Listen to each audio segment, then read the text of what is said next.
particularly, probably one of my favorite bits of animation in the whole film, is the dancers interspersed throughout the montage of many World War II experiences set to Sing, Sing, Sing, which deploy really loose, exaggerated proportions with oversized feet and hands. The oversized feet, I know, was something that is usually ascribed to Brenda Banks as something she always really liked to do in her animation work, at Warner Brothers in particular. So I wonder if she's responsible for those. There's no credit on them, but she is credited for work on the film.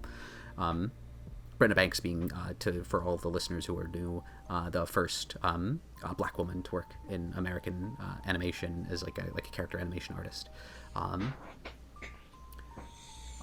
Again, I couldn't guarantee that she did that, but that whole sequence really successfully uses reference as a base, particularly through the use of rough, scratchy Xerox pencils that flaunt the construction lines, and those exaggerated proportions kind of enhances the impact of the reference plate in a way that's especially good and compelling, I think.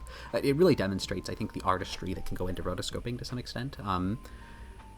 In those sequences where, again, it's not a literal transformation of this thing, it's the equivalent of using reference sort of more intensively to create kind of an interesting effect, even beyond just sort of looking at it and then kind of trying to roughshod approximate it, but like intentionally going out of your way to like, well, I'll draw the hands bigger here and this sort of thing. There's a real understanding of keeping the proportions consistent between animation drawings and that sort of thing. There's an artistry to it. And again, I think the rough pencil lines actually paper over like diminution a lot of the other effects